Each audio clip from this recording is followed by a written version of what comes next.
Hello, everybody. Welcome back to PX Talk. I am coming to you from Cleveland, Ohio, of all places. I've been getting back on the road a bit, visiting practices out there, and Cleveland is home to John DiJulius. And those of you who don't know John or haven't met him, you are going to today. John is one of the world's best customer service gurus, consultants, experts. He has made his life passion helping businesses and organizations of all shapes and sizes take their customer service up to a whole new level. John, just great to spend time with you. Oh, it's so nice. Welcome to Cleveland. It's great to have you here. Oh, man. Well, I guess we should disclose we've known each other now the better part of 20 years. I would think. Yeah. We've done a lot of seminars together, big conferences, worked with some very similar clients, same clients. And I'll tell you, just sitting here and I was thinking about what is John best known for? And it's something that you said in your very first book, which is the goal should be that the level of customer service should be so good, so incredible that it makes price irrelevant, right? Think about that, making price irrelevant in the consumer's decision because the overall experience they have is just incredible. And I thought we'd dig into that a little bit today. Yeah, what I mean by making price irrelevant doesn't mean that we can double our fees or prices tomorrow, or even raise them 20% and not lose existing or potential customers, patients, whatever they may be. But what it is that your brand, everyone that comes in contact with your brand is so consistent that the customers have no idea what your competition charges. Right? They're not out price shopping you to the lowest bidder. And we're all price sensitive. I've driven 3 extra miles to save 50 cents on something, not realizing I lost in that exchange. But I also have a few brands personally, professionally, that made me so loyal. Peace of mind, brilliant comeback, whatever it is, that, I couldn't even tell you how they compare. Well, and we all have shopping experiences or encounters where it's just so good, you ain't thinking about how much it costs. Right. And isn't that, in many ways, the goal, the encounter, that you serve the needs of the customers so well that they're just like, this is awesome, whatever the price is. Yeah, they're not out looking, they're not Googling, they're not, comparing because of the experience that your brand consistently delivers. Yeah. From your perspective, what's changed in the world of customer service, the clients that you're working with, or how has the pandemic changed, your thinking? Well, I think it's changed everyone's expectations. I think people are a lot choosier on who they give their business to. The American Customer Satisfaction Index just reported 2 weeks ago that customer satisfaction is at an all-time low in over 20 decades. It's hit the lowest point. So, that's alarming. You got businesses that are busier, for not because of their experience or that they deliver, but the pandemic is driving business, but that's not going to be, here forever. And the other thing that's really looming with this great resignation that, that it's so hard to find employees and they're quitting, is that I think we all have to be really careful that we just start compromising and hiring anyone to, warm body, because then in the next 6 months, 8 months, you're not going to like, the culture you have, the customers aren't going to like the experience. And so as hard as this to do, I'd rather lose the sale today than lose the reputation. Right. And if I can't service you today, you might be disappointed. You might even go somewhere else, or makes you want to do business with me more. But if I service you with an inadequate employee, I'll never get your trust back. Yeah. So it's a word of caution to every business owner out there. People are reevaluating what they spend their money on. Priorities seem to have changed. Definitely, that's part of what explains the increase in demand for laser eye surgery. Any other examples that you see where that's really caused a change in the business for one of your clients? Yeah, they call it revenge shopping, and kind of, making up for the last 18 months where they've been cooped up. And, prioritizing, as you say, and, really taking care of themselves. So a lot of things in the vanity world is really spiking up, and, it should. And so that's really good. So they're trading down in other areas to trade up. and all the home and things, pools, all those things are just exploding. The housing market is crazy. So you got to be able to capitalize on that, because it's not going to last forever. And I compare it to the holidays in retail. Right. But businesses actually get sloppier in the holidays, right? And then in January and February, they don't, retain that business like they could. They had an opportunity, and so however long this revenge shopping, this bubble lasts, you have an opportunity to pick up some brand equity. Well, and if the opportunity is realized, I think you would say that the brand value goes up, the customer loyalty, employee loyalty, everything can work in a positive cycle like it would without a pandemic. 100%. And I know in your line of work that you consult, you don't have, repeat customers, but you have alumni that are referring. Right. And that there's nothing more important than that. You want to talk about making price irrelevant. If I'm looking and you're telling me you have to go here, yeah, I'm not looking for a coupon. I mean, I like to think, it's describe things you don't want to shop to the lowest bidder. So one is probably a new heart, right? A heart surgeon.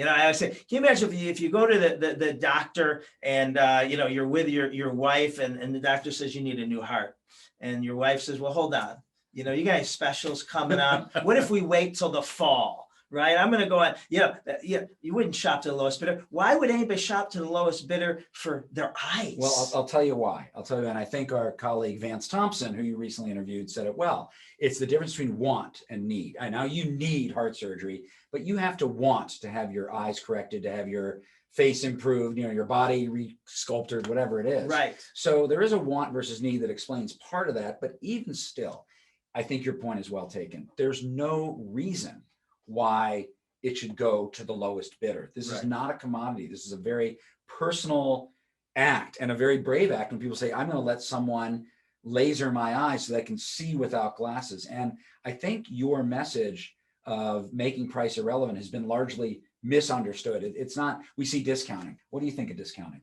Discounting is a tax you pay for being average. And, I always say several people in your company and all our companies get asked this right now, how much do you charge for? And they give them the answer, and then they say, whoa, I can get that 10%, 20% cheaper across the street, online, wherever. And it's what they say next, what your employees, what you say next. And too often, people shrink and say, oh, well, I'll throw in and I'll do this and that. No, the way you articulate what you're getting, why you're able to charge, what you charge, is the person should walk away saying, I can't afford to go cheaper. I can't afford to go cheaper, because we all know the cheaper you go, the more it costs you. And in eyes, that's well, it's a lot. And I think, in working with practices and I'm thinking of one in particular, where we actually were able to reduce and eliminate some of the discounting, right? Because we are much better than the average. And, it was interesting. We asked the team, a month later, did any patient ever say anything challenging? They said, no. I said, exactly, because it proves the point. Discounting is in our mind on the provider side. It's typically not in the consumer's mind. I heard you say recently, Shareef, is and they were offering discounts before the potential patient was even asking for them. That's right. Like they were just saying, well, normally our price is this, but today we're running a. Why are we going right to plan B?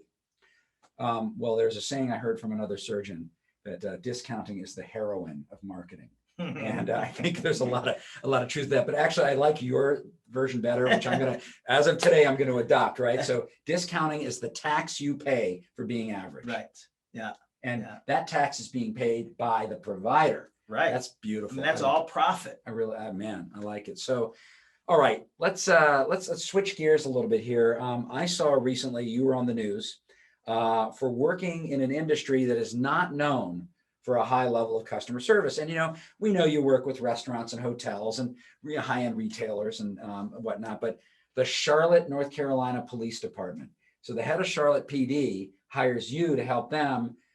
How did that happen? I mean, I'm fascinated. I was fascinated. The chief of police, Johnny Jennings, was actually, he drove through Chick-fil-A one day. Yeah. And he just, in Charlotte, and he's just like, why can't we be this nice? How do you get a bunch of 19 and 21-year-old kids to do this consistently? And why can't we be more respectful in our interactions? And so someone told, on his staff said, well, I know someone that's worked with Chick-fil-A, and he called me up, and I was transparent. I said, Chief, I got to tell you, I've never worked in policing. And he said, that's what I'm looking for. You're my guy. Yes, which I thought that was good. I said, I can find someone that has, but we've all heard the old story. Southwest Airlines early on in their business was last in turnaround times of their planes, which is the biggest leading KPI, right? The on time arrivals, departures, and the efficiency of their crews.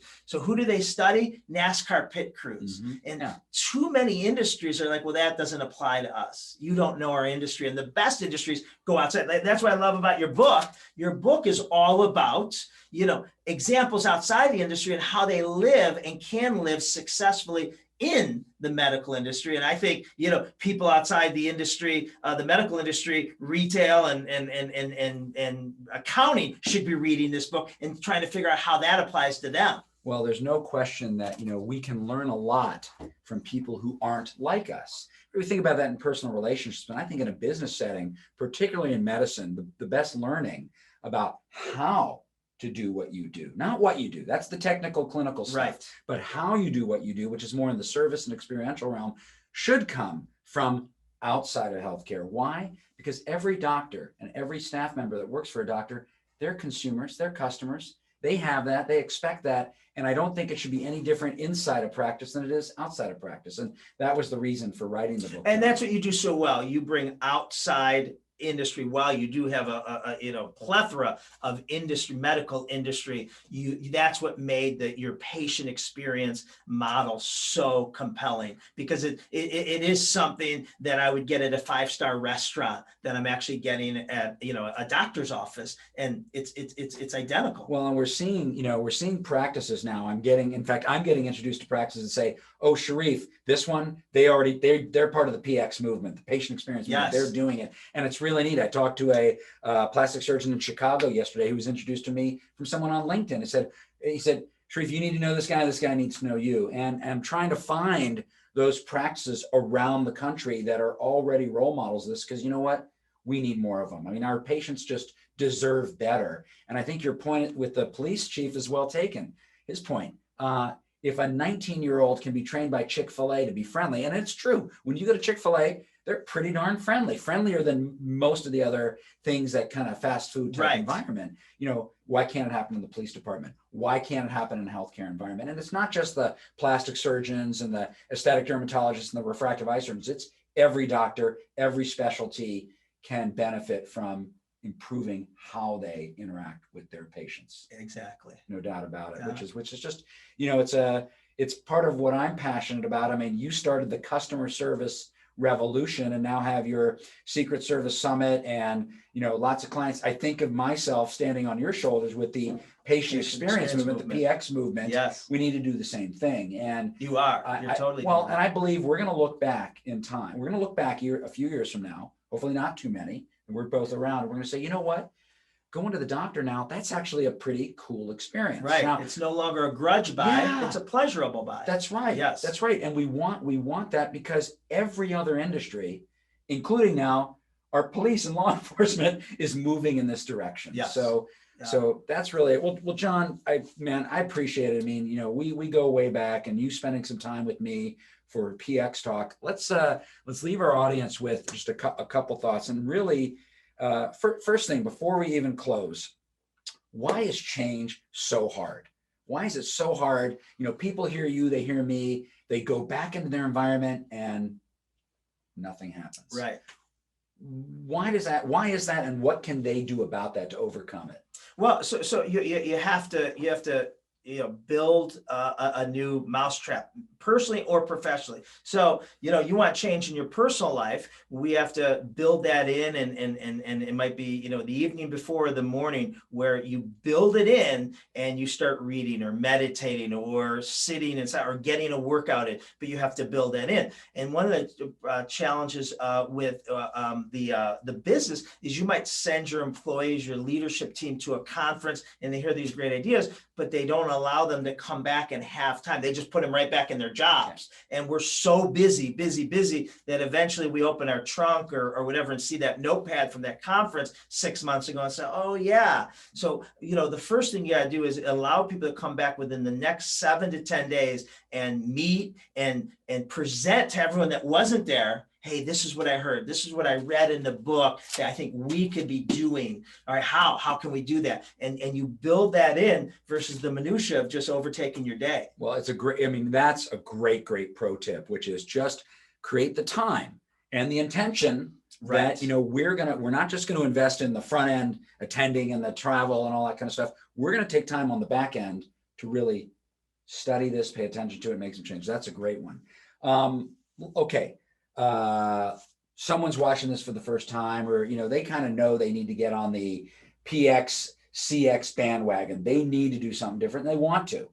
What's an easy 1 or 2 things that people can do that you just think historically any business can do to just make things a little bit better and just begin that path, get a little bit of confidence? Yeah, so we want to always be working on increasing our employees, our self-service aptitude. And so some of the best things is the first place to start is a day in the life of a patient or a customer, and just create a scenario of what do you think your patient is going through today? You know, and that could be before they arrive, before their 10 o'clock appointment, you know, what's going on at home with the kids? They have aging parents, you know, they have a boss that's like, what do you mean you have to take the morning off to go to a doctor's appointment? Right. You know, they have pressures. They have big things in their life. Their son, daughter just got accepted to the college of their dreams, which also brings the financial strain. But it just helps. So we don't look at them as our 10 o'clock, our second appointment of the day, our fourth one before we can get the hell out of here. We look at him as Shareef, who has, you know, 3 kids and a wife and a business. And, you know, you're more present, you have more compassion and empathy, and you realize that your professional, how important your professional expertise is in their day. Yeah.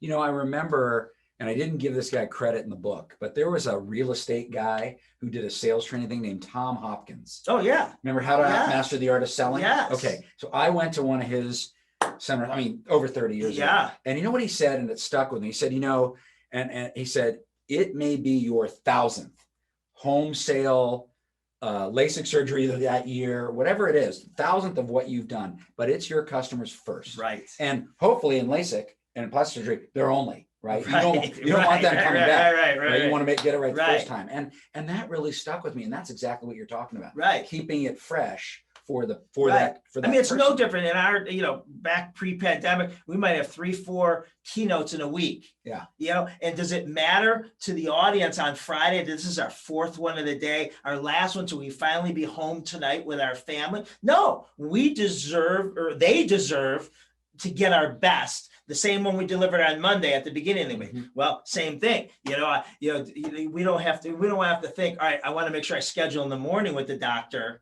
you know, to get his best. Right. That's right. Well, that's excellent. Well, I mean, Cleveland, Ohio, and a nice summer day. You had some rain, which actually, for those of us in California, I was just, it was magic. It was magic. So thank you so much, bud. It's so good to see you, buddy. All right. Thanks everybody for watching, for listening. If you're listening to the audio podcast, I'm with John DiJulius. He is the head of the DiJulius Group in Cleveland, Ohio. Just Google him or go onto Amazon. You'll see he is a best-selling author of multiple books. I'm thinking the latest one is The Relationship Economy, which I have, right? Yes. There hasn't been you didn't sneak in another one since then. So That's really wonderful one. Thank you. Thanks everybody for listening. Until next time, Shareef Mahdavi, PX Talk.